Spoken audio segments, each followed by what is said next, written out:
యోగానందం కార్యక్రమానికి స్వాగతం. ఇప్పుడున్న జనరేషన్లో మన లైఫ్ స్టైల్ వల్ల కావచ్చు, ఇంకేమైనా సమస్యల వల్ల కావచ్చు, మన ఆరోగ్యం అయితే చాలా దెబ్బతింటుంది. మన ఆరోగ్యానికి సంబంధించి యోగా చాలా బాగా ఉపయోగపడుతుంది అని అయితే అంటూ ఉంటారు. సో మానసికంగా కానివ్వచ్చు, శారీరకంగా కానివ్వచ్చు, ఎలాగైనా సరే యోగాతో ఆ సమస్యలన్నింటికీ కూడా చెక్ పెట్టవచ్చు అని అయితే చెప్తున్నారు. సో యోగా గురు నవీన్ కొల్లి గారు మనతో పాటు ఉన్నారు. యోగా వల్ల ఎలాంటి ప్రయోజనాలు ఉన్నాయి, డైలీ రొటీన్లో యోగాని ఇంక్లూడ్ చేసుకుంటే మనకి ఎలాంటి ప్రయోజనాలు జరుగుతాయి, సో ఇలాంటివన్నీ అయితే అడిగి తెలుసుకుందాము. సో నమస్కారం అండి గురుగారు. మిమ్మల్ని చూస్తేనే ఒక పాజిటివ్ వైబ్ వస్తుంది మాకు. గురుగారు, ముందుగా యోగాకి సంబంధించి మన పూర్వీకులు మనకిచ్చిన ఏ ఆస్తినైనా సరే మనం చాలా జాగ్రత్తగా భద్రంగా దాచుకుంటాం. అలాగే మన ఆరోగ్యానికి సంబంధించి మనకు ఇచ్చిన ఒక ఆస్తి అనుకోవచ్చు యోగాని. మరి ఎందుకు ఇప్పుడు జనరేషన్, ఇప్పుడున్న మనుషులు దాన్ని భాగం చేసుకోలేకపోతున్నారు?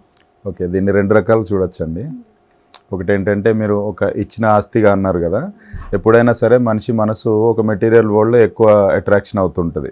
సో ఇదేంటంటే క్వాంటిఫైయబుల్ ఆస్తి కాదు కాబట్టి మేబీ దాన్ని కొంచెం పక్కన పెట్టి ఉండొచ్చు. లేదు అంటే రెండోది, మన భారతీయ సంస్కృతిలో చూస్తే మనం ఒక 200 సంవత్సరాలు పైబడి వేరే వాళ్ళతోటి పరిపాలనలో ఉండి మెల్లమెల్లగా మన సంస్కృతులు ఏదైతే ఉన్నాయో వాటిని కావాలని పర్పస్ఫుల్గా బ్రేక్ చేసినప్పుడు వచ్చిన డ్యామేజ్లో మనం మెల్లగా మన సాంప్రదాయాలని మర్చిపోతూ వేరే సాంప్రదాయాలని మన మీద రుద్ది మనవి బాగున్నాయి కదా అనుకొని, ఇప్పుడు thanks to the international yoga day గత 15 సంవత్సరాల నుంచి యోగా మీద మంచి అవగాహన వచ్చి మనము మన సంస్కృతి మనం చేయాలని ఇప్పుడు చూస్తే మీరు ఈ 2025లో చాలా మంది యోగా ప్రాక్టీస్లో వస్తున్నారండి, వచ్చారు. భారతదేశం వైపు అందరి కళ్ళు తిరుగుతున్నాయి. మన యొక్క ధ్యాన స్థితి పెరుగుతుంది, మన యొక్క ఆరోగ్య స్థితి పెరుగుతుంది. అండ్ ఒక భారతదేశం మనం ప్రపంచం అంతటి కూడా ఒక ఉదాహరణగా ఈరోజు నిలబడటానికి మళ్ళీ మనం ఆ యోగంని తెచ్చుకొని చేయటమే దానికి కారణం. ఓకే, మరి యోగాని ఇంత మంచి బెనిఫిట్స్ ఉంటాయి కదా, మరి ఎందుకు దాని వైపు ఎక్కువ మొగ్గు చూపట్లేదు? ఇప్పుడు చూపుతున్నారండి. ఇప్పుడు నేను 2019లో నేను కూడా ఒక ఐటీ వరల్డ్లో వర్క్ చేసి అనారోగ్య పరిస్థితుల నుంచి తప్పుకోవటానికి అన్ని ప్రయత్నాలు చేసి ప్రతి హాస్పిటల్కి వెళ్ళి ఏది అవ్వక యోగంలో ధ్యానంలో కూర్చున్న తర్వాత ఈరోజు ఈ స్థితికి రాగలిగి ఇక్కడికి వచ్చాను. సో ఈ సందర్భంగా మా గురువు గారికి శ్రీ రవిశంకర్ గారికి ధన్యవాదాలండి. ఆయన గొంతులో నుంచి వచ్చిన ఒక మెడిటేషన్ ద్వారా యోగం అంటే నాకు ఇష్టమయ్యి అలా ప్రోగ్రెస్ అవుతూ నాకు చాలా రకాల వెన్నుముక ఇబ్బందులు ఉండేవి. ఒక టైంలో ఏంటంటే నడవటానికి కూడా ఇబ్బంది పడుతున్న పరిస్థితుల నుంచి ఈరోజు ఒక ఇన్స్టిట్యూట్ ద్వారా, నవయోగా ఇన్స్టిట్యూట్ ద్వారా నేను 10 మందికి యోగా నేర్పిస్తూ ఈ స్థాయి దాకా వచ్చానంటే అదే మార్గం. కాకపోతే మార్పు వచ్చిందండి తప్పకుండా. చాలామంది ఈరోజు వెస్ట్ కల్చర్ కంటే మన కల్చర్ని ఇష్టపడుతూ యోగ మార్గంలోకి వస్తూ గత 15 సంవత్సరాలుగా ఇప్పుడు మన హైదరాబాద్లోనే చూస్తే చాలామంది, నేను మార్నింగ్ వెళ్తున్నప్పుడు అందరిని చూస్తుంటాను, మ్యాట్ తీసుకొని వెళ్తుంటారు క్లాసెస్కి. సో మన దగ్గరే గత 6 సంవత్సరాల్లో 10,000 మందికి పైగా ప్రాక్టీస్ చేశారండి. సో తప్పకుండా మార్పు అనేది వచ్చింది, ఇంకా రావాలి. సర్వే లెక్కల ప్రకారము 10% కంటే ఎక్కువ మంది యోగా ప్రాక్టీస్ చేయట్లేదు ఇంకా. అంటే ఇంకా 90% యోగా అనేది ప్రాక్టీస్కి అవకాశం ఉంది. ఇంకా వస్తారు, అవగాహన మంచి పెరుగుతుందండి. 21 జూన్ వల్ల చాలా మార్పులు వచ్చాయి. ఓకే గురుగారు, ఇప్పుడున్న జనరేషన్లో పెళ్ళయిందంటే ఇలా పెళ్ళైపోవడం, అలా విడాకులు తీసుకోవడం ఇది జరిగిపోతుంది నార్మల్గా. సో దాన్ని మనం యోగా అంటే భార్యాభర్తలు ఇద్దరు యోగా చేస్తూ, యోగా ప్రాక్టీస్ చేసి వాళ్ళ మానసిక ప్రశాంతత అలా పొంది ఏమైనా వాళ్ళ వైవాహిక బంధాన్ని గట్టిపడుకోవచ్చు అంటారా? తప్పకుండా అండి. పాతకాలంలో ఎలా ఉండేదంటే పెళ్ళిళ్ళు తొందరగా అయిపోయాయి, విడిపోవటాలు అసలు జరిగే కాదు, లేదంటే లైఫ్ టైం అంతా. ఇప్పుడు అదర్వైజ్ అయిపోయింది.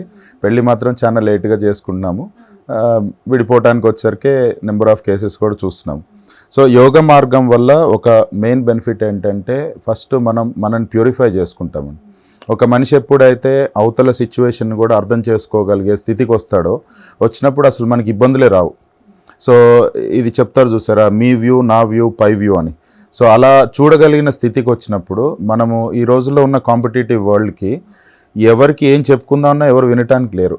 సో ఎవరి కాళ్ళు వాళ్ళ 18 గంటలు 19 గంటలు పని చేసుకుంటూ వరల్డ్లో కాంపిటీషన్ పెరిగిపోయింది.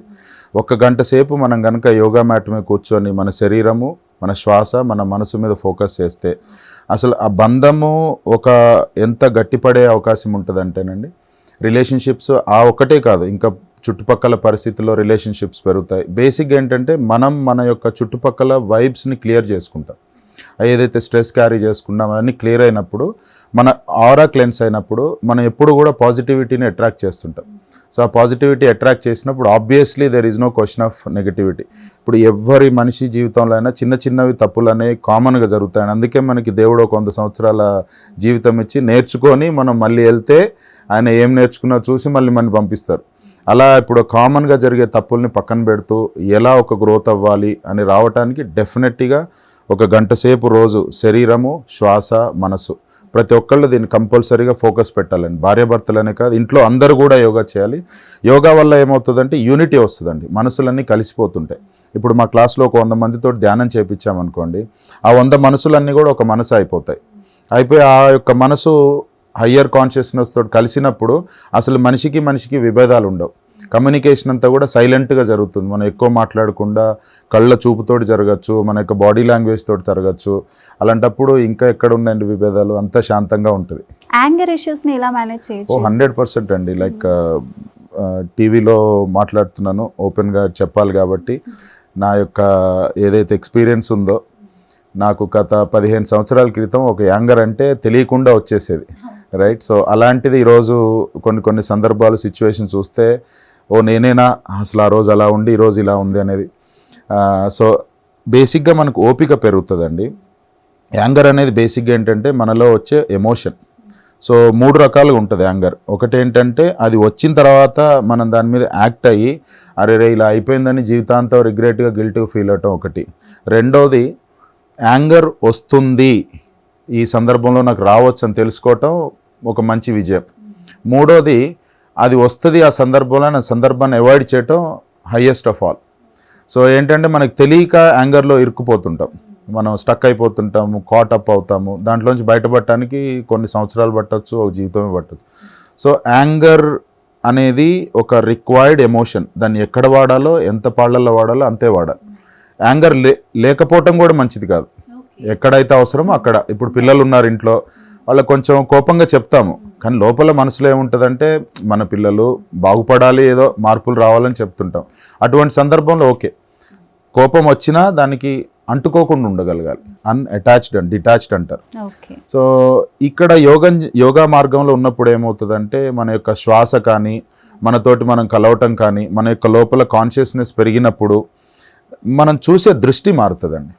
ఒక సందర్భాన్ని మనం చూసే దృష్టి మారుతుంది. దృష్టి మారినప్పుడు ఎప్పుడు కూడా మనం దాన్ని ఒక పెద్ద వ్యూతో చూస్తున్నప్పుడు ఆటోమేటిక్గా మన అవగాహన పెద్దగా ఉంటుంది, మన యొక్క దూరదృష్టి ఉంటుంది. వాటన్నిటిలో ఇవన్నీ సబ్సైడ్ అయిపోతాయి. దాని తర్వాత ఏం జరుగుతుందో మనకు తెలిసి ఉంటుంది. అండ్ మనతోటి మనం కలిసి ఎప్పుడైతే ఉంటామో, మన లోపల మనం కలిసి ఉంటామో, అటువంటప్పుడు ఈ యొక్క చిన్నవి చుట్టుపక్కలన్నీ కూడా డీలింక్ అవుతుంటాయి అన్నమాట. సో దానికి definitely meditation helps a lot. గురుగారు, ఇప్పుడు యోగాని సంజీవిని అని అంటూ ఉంటారు. సో అందులో నిజం ఎంత? అండ్ ఇలా అంటే క్యాన్సర్ వంటి వాటిని కూడా ఇది నయం చేయగలుగుతుందా?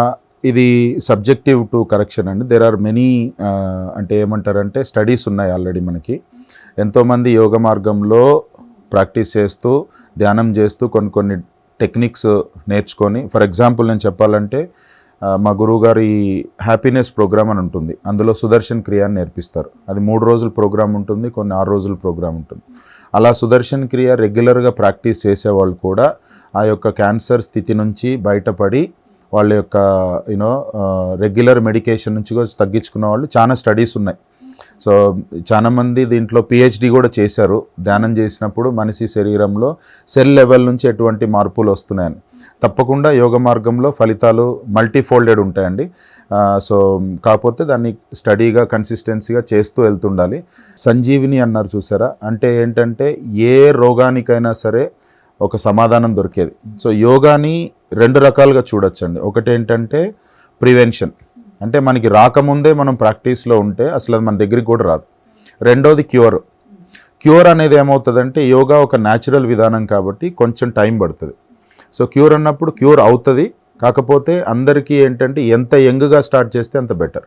సో అందుకని ఇప్పుడు చూస్తే ఒక టైంలో మనకు ఒక 20 సంవత్సరాల క్రితం యోగా అంటే ఏదో ఒక రిటైర్మెంట్ అయిన తర్వాత సరే మనకి ఏం కాలక్షేపం కోసం ఏదో ఒకటి చేద్దాంలే. కానీ ఇప్పుడు చూడండి, యూత్ చాలామంది అటాచ్డ్ అయి ఉన్నారు. స్కూల్స్ నుంచి, కాలేజెస్ నుంచి, టీనేజర్స్ నుంచి చాలామంది యోగా ప్రాక్టీస్లో ఉన్నారు. అది నిజంగా ఒక different view, different progress. So తప్పకుండా ప్రాక్టీస్ చేస్తే అందులో ఇంకోటి ఉంటుందండి. మీరు సంజీవిని అన్నారు కాబట్టి యోగ నిద్ర అని ఉంటుంది. దీంట్లో మనకి బీహార్ స్కూల్ ఆఫ్ యోగాలో స్వామి శివానంద సరస్వతి గారు దీని మీద చాలా రీసెర్చ్ చేశారు. మార్కండేయ పురాణంలో నుంచి వచ్చిన యోగా నిద్రని తీసుకొని ఆయన స్టడీ చేస్తూ వేద బాయ్స్ మీద అప్లై చేసి, వాళ్ళు యోగ నిద్రలో మనం ఒక స్టడీ చెప్పినప్పుడు వాళ్ళు నేర్చుకునే విధానం ఎలా ఉంటుంది, వాళ్ళు నార్మల్ క్లాస్లో మనం చెప్పినప్పుడు నేర్చుకునే విధానం ఎలా ఉంటుంది, చాలా స్టడీ చేశారండి. రోజు మేమేమి రికమెండ్ చేస్తామంటే 15 నుంచి 20 నిమిషాలు మనిషి యోగ నిద్ర చేయాలి. యోగ నిద్ర ఏంటంటే అవేర్నెస్ ఉంటుంది కానీ ఉండదు, మనకి తెలుసు కానీ తెలియదు. ఆ మధ్య స్థితి ఉంటుంది చూసారా, దాంట్లో చాలా యొక్క కాన్షియస్నెస్, ప్రాణశక్తి పెరుగుతుందండి. మన లోపల మనని కలవటానికి చాలా అవకాశం ఉంటుంది. ఇందులో హార్మోనల్ బ్యాలెన్స్ కానివ్వండి, ఫిజికల్ ఇష్యూస్ కానీ, మెంటల్ ఇష్యూస్ కానీ, ఎమోషనల్ ఇంబ్యాలెన్స్, ఫీలింగ్స్ అవన్నీ కూడా అడ్రస్ అవుతాయండి. సో అట్లా యోగ నిద్ర అనేది like end of the session మేము ఖచ్చితంగా చేపిస్తుంటాము. అలా కూడా చాలా మందికి చాలా రకాలుగా బెనిఫిట్ అయింది. ఓకే, యోగాకి సంబంధించి మెడ నొప్పి, ఈ నడుము నొప్పి ఇదంతా కూడా పోతుందంటారు. సో ఎలా? 100% అండి. యోగా అంటే 3 భాగాలుగా మనకి విభజించి అర్థం చేసుకోవాలంటే మన శరీరం. ఈ శరీరం ఎందుకు బతుకుంది, మూవ్ అవుతుందంటే ఫుడ్ తింటున్నాము, రైట్, ఏదో ప్రాణం ఉంది లోపల. అన్నిటికంటే శ్వాస తీసుకుంటున్నాం కాబట్టి శరీరం మూవ్ అవుతుంది. ఈ ప్రాణమే లేకపోతే శరీరం దాన్ని డెడ్ బాడీ అంటారు. సో ఆ డెడ్ బాడీ కాకుండా ఈరోజు ప్రాణం ఉందంటే ఏదో ఎనర్జీ ఉంది లోపల. ఆ ఎనర్జీ ఎక్కువగా దేనితో పొందుతుంటాం అంటే శ్వాసతో పొందుతుంటాం. సో ఈ కదిలే శరీరం మనిషి యొక్క లక్షణం ఏంటంటే కదలటం అండి. సో ఈ ఫస్ట్ ఆఫ్ ఆల్ మెడ నొప్పి కానీ, నడుము నొప్పి కానీ, బ్యాక్ ఏక్స్ కానీ ఎందుకు వస్తున్నాయంటే ఎక్కువసేపు కూర్చొని ఉండటం వల్ల, ఒక 10 నుంచి 12 గంటలు కదలకుండా టెన్షన్గా మన యొక్క మానిటర్ అలా చూస్తూ మెడ ముందుకు వచ్చి ఉండటం వల్ల. సో యోగాలో ఏంటంటే మనం శరీరానికి ఫస్ట్ ప్రయారిటీ ఇస్తాం. దీన్ని ఆసన ప్రాక్టీస్ అంటారు. మహర్షి పతంజలి గారి యోగ సూత్రాల్లో కూడా ఆయన యోగాని 8 భాగాలుగా విభజించి చెప్తారు. యమ, నియమ, 3వది ఆసన. సో ఆసన ప్రాక్టీస్ చేసినప్పుడు ఏమవుతుందంటే శరీరంలో కండరాలు బలపడుతుంటాయి, ప్రాణశక్తి కదులుతుంటుంది, శ్వాస పెరుగుతుంటుంది. 2వది శ్వాస. ఎప్పుడైతే శరీరం తాజా అవుతుందో, నాడులు ఓపెన్ అవుతాయో, శ్వాస పెరిగి ప్రాణశక్తి పెరుగుతుంది. తర్వాత కాన్షియస్నెస్, మైండ్, వెల్బీయింగ్. సో ఈ 3 భాగాలుగా మనం విభజించి చూస్తే ఆసన ప్రాక్టీస్ చేసినప్పుడు కొన్ని స్ట్రెచెస్ ఉంటాయి. ఆ స్ట్రెచెస్ చేసినప్పుడు ఈ యొక్క మెడ కండరాలు బలపడటం, వెనుక వెన్నుముక కండరాలు బలపడటము అవన్నీ జరుగుతుంటాయి. అండ్ మీరు ఒక సాధనలో ఉన్నప్పుడు ఆటోమేటిక్గా మీకు తెలుస్తుంది, ఓహో నాకు ఇక్కడ ఇన్కన్వీనియన్స్ జరుగుతుంది, మేబీ నేను కొంచెం కదలాలి. స్టడీస్ చెప్తా ఏంటంటే 15 నుంచి 20 నిమిషాలు మనిషి కంపల్సరీగా లేచి తిరుగుతూ ఉండాలి అటు ఇటు. సో కాన్స్టాంట్గా కూర్చోవటం వల్ల చాలా రకాల ఆసనాలు ఉన్నాయండి. నేను బెస్ట్ ఎగ్జాంపుల్. 21 సంవత్సరాలు ఐటీలో వర్క్ చేసిన తర్వాత నాకు lumbar disc pain, disc bulge అన్నారు, డిస్క్ హెర్నియేటెడ్ డిస్క్ అన్నారు, రీప్లేస్ చేయాలన్నారు. నాకు ఎక్కడ మార్గంలో మార్పు వచ్చింది అంటే ఒక హాస్పిటల్కి వెళితే కంపల్సరీ మీకు సర్జరీ చేయాలండి అని చెప్పారు. చెప్పినప్పుడు ఆ కోపంలో నుంచి లేదు, మనం బాడీని ఇలా కాదు హ్యాండిల్ చేయాల్సింది, ఐ థింక్ నేను ఇంకా వేరే రకంగా చేయాలనే దాంట్లో వచ్చి ఈరోజు ఇలా కూర్చొని నేను చేసిన ఆసనాలు కానీ అవన్నీ I never thought I will be able to do it. So definitely మీకు ఆసనాల్లో మార్పు వస్తుందండి. చిన్న చిన్న టెక్నిక్స్ ఉంటాయి, చిన్న చిన్న ఆసనాలు ఉంటాయి. ట్రెడిషనల్ ఆసనాల్లో లాట్ ఆఫ్ బెనిఫిట్స్ ఉన్నాయి. సీరియస్గా ఉన్నవాళ్ళు మెల్లగా చేస్తూ తగ్గించుకున్న వాళ్ళు కూడా చేస్తే మనకు అలవాటు అయిపోతుంది, మన బాడీకి అలవాటు అయిపోతుంది. అవునండి. ఓకే, సో గురుగారు ఇప్పుడు యోగాకి సంబంధించి ఆహార నియమాలు ఏమైనా ఉంటాయా? అంటే లేవగానే చేయాలి, బ్రష్ చేయొద్దు, ఇలాంటివి ఏమైనా ఉంటాయా?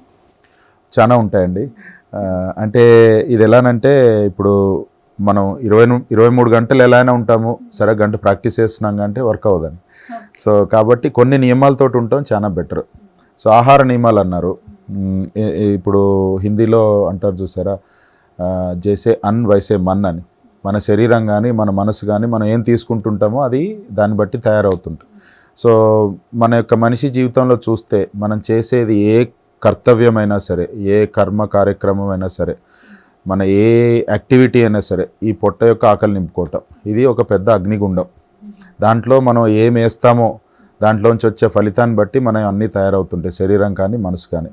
ఇప్పుడు ఒక అగ్ని హోమంలో మనము ద్రవ్యాలు వాడిన దాన్ని బట్టే దాని రకాలైన ఫలితాలు ఉంటాయి. ఇప్పుడు అదే ఒక కెరోసిన్ వాడామనుకోండి, దాంట్లో వచ్చే క్వాలిటీ ఆఫ్ అవుట్కమ్ వేరు.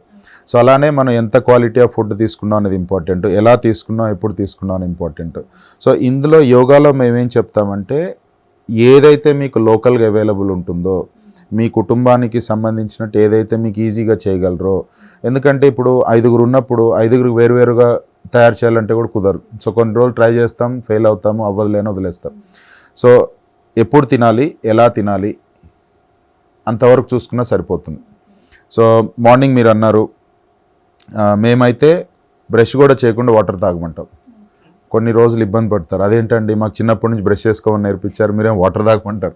సో ఇక్కడ ఏమవుతుందంటే అన్ని బ్యాక్టీరియాలు మంచివి కాదండి, కొన్ని బ్యాక్టీరియాలు మంచివి. మనం లేవంగానే ఒక గ్లాసు వాటర్ తాగినప్పుడు నైట్ పడుకున్నప్పుడు మన లోపల నోట్లో ఒక బ్యాక్టీరియాలు ఫామ్ అవుతాయి. ఆ బ్యాక్టీరియా ఎప్పుడైతే లోపలికి వెళ్ళిందో గట్ క్లీనింగ్కి ఉపయోగపడుతుంది అన్నమాట. సో ఆ పాయింట్ ఆఫ్ వ్యూలో మనం లేవంగానే ఫస్ట్ ఒక గ్లాస్ వాటర్ తాగి మన యొక్క రొటీన్ అంతా కంప్లీట్ చేసుకొని దెన్ బ్రష్ చేసుకోవటము plus all that. Morning water తాగినప్పుడు ఏమవుతుందంటే వాటర్ తొందరగా మన రక్తంలో మిక్స్ అవుతుంది.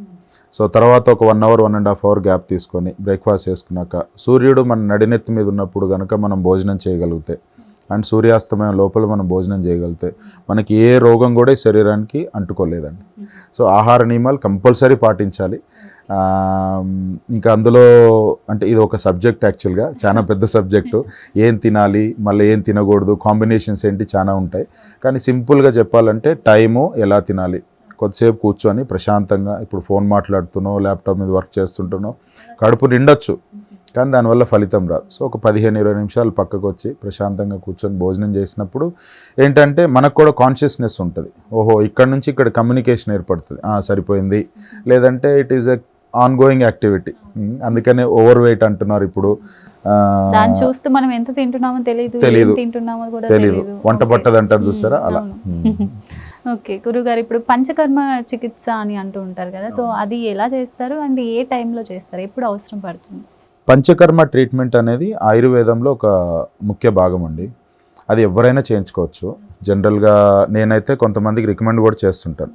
సో పంచకర్మ ట్రీట్మెంట్ చేసినప్పుడు మన యొక్క శరీరము, మన శ్వాసనాడులు తర్వాత కాన్షియస్గా యాక్టివేట్ అవుతుంటాయి. సో కొన్ని హెర్బల్ ఆయిల్స్ వాడినప్పుడు ఆ థెరపీ చేసే విధానంలో ఆ యొక్క మన వాత పిత్త కఫ బ్యాలెన్స్ అవుతూ తర్వాత మనకి ఏంటంటే ఫిజికల్గా మన యొక్క మసిల్స్ రిలాక్స్ అవటము, మన నాడులు రిలాక్స్ అవటము, ఆర్గన్స్ రిలాక్స్ అవటము, ప్లస్ కాన్షియస్గా మనం యాక్టివేట్ అవటానికి. సో అండ్ అలానే మన పంచభూతాలు అంటారు చూసారా, మన యొక్క శరీరం ప్రకృతితోటి కలిసి ఉంటుంది.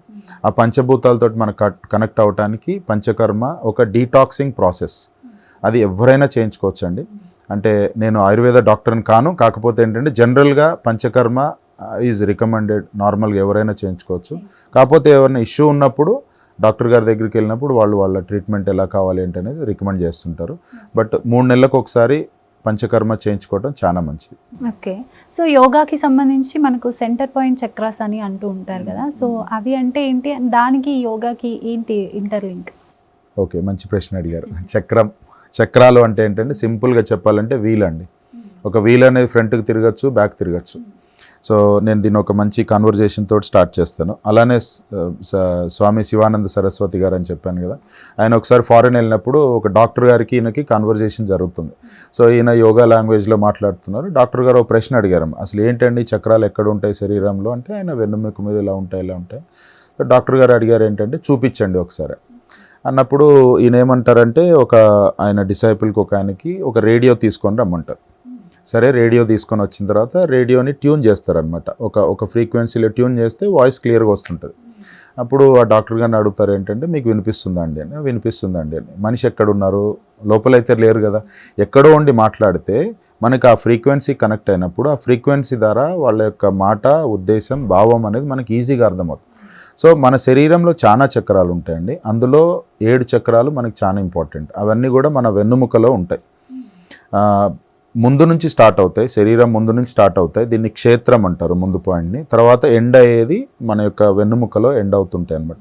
ఈ 7 చక్రాలు ఏంటంటే మన యొక్క జీవితాన్ని నిర్ధారించేవి. ఎప్పుడైతే ఈ చక్రాస్లో ఎనర్జీ పైకి వెళ్తూ ఉంటుందో మనంతా కూడా పాజిటివ్ సైడ్ నడుస్తూ ఉంటాం. ఎప్పుడైతే ఈ చక్రాస్లో ఎనర్జీ లోపల డౌన్ వెళ్తూ ఉంటుందో లైఫ్ అంతా కూడా నెగిటివ్గా వెళ్తూ ఉంటుంది. సో దీన్ని సింపుల్గా చెప్పాలంటే పాజిటివ్ డైరెక్షన్ అంతా కూడా దుర్గా శక్తి అంటారు, నెగిటివ్ డైరెక్షన్ అంతా కూడా కాళీ శక్తి అంటారు. సో ఈ ఎనర్జీస్ 7 చక్రాలు ఏదైతే మన యొక్క వెన్నుముకలో ఉంటాయో, మనం తీసుకునే ఫుడ్ కావచ్చు, మనం తీసుకునే రెస్ట్ కావచ్చు, మన చుట్టుపక్కల ఉండే పరిస్థితులు కావచ్చు, మనం చేసే ఆసనాలు కావచ్చు, వాటన్నిటి మీద కూడా ప్రభావం ఉంటుంది. సో ఇప్పుడు ఫర్ ఎగ్జాంపుల్ సూర్య నమస్కారాలు ప్రాక్టీస్ చేసామనుకోండి, అది మన యొక్క ఆ 12 ఆసనాలు మన 7 చక్రాల మీద ప్రభావం చూపిస్తాయి. మనం స్ట్రెచ్ చేసే విధానాన్ని బట్టి. అండ్ మన వెన్నుముకలో ఇంకొక నాడి ఉంటుంది, సుషుమ్న నాడి అని. ఆ సుషుమ్న నాడిలో ఒక డార్మెంట్ ఎనర్జీ అనేది ఉంటుందండి. సో ఆ యొక్క స్ట్రెచ్ అయినప్పుడు, ఆ యొక్క సుషుమ్న నాడి స్ట్రెచ్ అయ్యి డార్మెంట్ ఎనర్జీ స్ట్రెచ్ అయినప్పుడు మనకి తెలియకుండా మన లోపలే ప్రేరేపితమైన ఉత్సాహం ఎనర్జీ జనరేట్ అవుతుంటుంది. అంటే బయట సోర్స్ కంటే మనం దాని మీద ఎక్కడైతే ఇప్పుడు డిపెండ్ అవుతామో, డిపెండ్ అయినప్పుడు మన యొక్క అసలు జీవితమే వేరేగా ఉంటుంది. సో ఆ పాయింట్ ఆఫ్ వ్యూలో చక్రాస్ అనేవి ఒక ఎనర్జీ ఛానల్స్ అంటాం దీన్ని. తర్వాత వీటి యొక్క మూమెంట్ అంటారా, మెడిటేషన్ చేసినప్పుడు కూడా వాటి మీద ప్రభావం ఉంటుంది, ప్రాణాయామం చేసినప్పుడు ప్యూరిఫై అవుతుంటాయి, ఆసనాలు చేసినప్పుడు అవి ప్యూరిఫై అవుతుంటాయి. సో మొత్తానికి యోగా వల్ల చాలా ఉపయోగాలు ఉన్నాయి అంటారు. సో ఏమేమి ఉపయోగాలు ఉన్నాయి, యోగా ఎందుకు చేయాలి, ఒకసారి మా ప్రేక్షకులకు చెప్పండి. తప్పకుండా. సో యోగా చేసినప్పుడు ఒకటి ఫిజికల్ బెనిఫిట్స్ ఉంటాయండి. ఫిజికల్ బెనిఫిట్స్ ఏంటి అనొచ్చు. ఒక రోగం అనేది ఏంటంటే అది మానసికంగా కావచ్చు, ఫిజికల్గా కావచ్చు. సో శరీరం తాజాగా ఉంటుంది. ఫస్ట్ తాజాగా అంటే మనం ఒక ఫిట్నెస్లో ఉంటాం. రెండోది నేను అన్నట్టు శ్వాస ఎప్పుడైతే ఎక్కువ వెళ్తూ ఉంటుందో మనం నిద్రపోయే విధానం కావచ్చు, మన ఆలోచన విధానం కావచ్చు మారుతుంది. సో ఈ శరీరానికి సంబంధించిన ఇబ్బందులు ఏమిటి అంటే, ఈరోజు మాట్లాడితే థైరాయిడ్ అనేది కామన్గా వింటున్నాము, తర్వాత హార్మోనల్ ఇంబ్యాలెన్స్ అని వింటున్నాము, PCOD, PCOS plus over weight, నిద్ర పట్టకపోవటం, ఇన్సోమ్నియా అంటున్నారు. యాంగ్జైటీ మన యొక్క ఒక 20-25 సంవత్సరాల క్రితం వెళ్ళి చూస్తే యాంగ్జైటీ అనేది వెరీ రేర్ వర్డ్. ఎవరికన్నా వచ్చిందంటే ఏదో అది ఒక మానసిక రకమైన ఇబ్బంది అనుకునేవాళ్ళు. అలాంటిది ఈరోజు చాలా కామన్గా వినిపిస్తుంది. ప్లస్ లోన్లీనెస్, ఎన్ని ఉన్నా చుట్టూ ఏదో తెలియని లోన్లీనెస్. సో వీటన్నిటికీ అడ్రస్ చేయాలంటే మీరు శరీరం మీద మీరు వర్క్ చేసినప్పుడు, మీ శ్వాస మారినప్పుడు ఆటోమేటిక్గా ఇవన్నీ అడ్రస్ అయిపోతాయండి. వండర్ఫుల్ ఆసనాలు ఉన్నాయి. ఫర్ ఎగ్జాంపుల్ సర్వాంగాసనం తీసుకుంటే రెగ్యులర్గా ప్రాక్టీస్ చేస్తే సర్వాంగాసనం థైరాయిడ్ అనేది రాదండి. ఓకే. చిన్న చిన్న ఆసనాలు ఉంటాయి, చిన్న చిన్న స్ట్రెచెస్. ఇప్పుడు మనకి బటర్ఫ్లై అంటారు, తిత్లీ ఆసనం అంటారు. ఈ ఆసనం చేస్తే మనిషి యొక్క నిద్ర క్వాలిటీ మారుతుంది. ఎన్ని గంటలు పడుకున్నాం అని కాదు, ఎంత డెప్త్లో ఉన్నాం అనేది ఇంపార్టెంట్. సో అలా చిన్న చిన్న ఆసనాలతోటి ప్లస్ ధ్యానంతోటి మల్టీఫోల్డెడ్ బెనిఫిట్ అండి. Physical benefits are there and breathing మారుతుంది, మన యొక్క ఆలోచన విధానం మారుతుంది, ఓపిక్గా ఉంటాము, డెసిషన్స్ బెటర్గా తీసుకుంటాము. రైట్. ఇప్పుడు ఫర్ ఎగ్జాంపుల్ మీరు ఇందాక ఒక ప్రశ్న అడిగారు, తొందరపడి ఇట్లాంటి డెసిషన్స్ మనం ఒక్క 10-15 నిమిషాలు కనుక ఆగగలిగితే ఆ 15 నిమిషాల్లో సిచ్యువేషన్ మారిపోవచ్చు. రైట్. అటువంటిది. అండ్ గ్రోత్ ఉంటుందండి. లైఫ్ యొక్క మనిషి యొక్క గ్రోత్ ఎలానంటే కష్టపడుతున్నాము, ఆనందంగా గ్రో అవుతాం. ఫైనాన్షియల్ సిచ్యువేషన్స్ మారచ్చు. ప్లస్ ఆఫీస్లో వర్క్ చేసే వాళ్ళకి కూడా చెప్తుంటాను నేను ఆఫీస్లో ఉన్నప్పుడు చేపించేవాడిని మెడిటేషన్, ప్రాణాయామాలు. ఈ కాన్ఫరెన్స్ రూమ్లో ఉన్నప్పుడు గ్రోత్ అనేది ఎట్లానంటే చాలా హ్యాపీగా వస్తుంటుంది. సో మనం మన చుట్టూ పరిస్థితుల్ని మార్చుకోగలుగుతాము. ప్లస్ ధైర్యం ఉంటుందండి, చిన్న చిన్న వాటికి భయపడము, ఈ నెగిటివ్ ఎమోషన్స్ని బయటకు వెళ్తుంటాము. ఇలా చెప్తూ వెళ్ళొచ్చు, చాలా బెనిఫిట్స్ ఉన్నాయి. But these are some benefits like physical, breath and mental.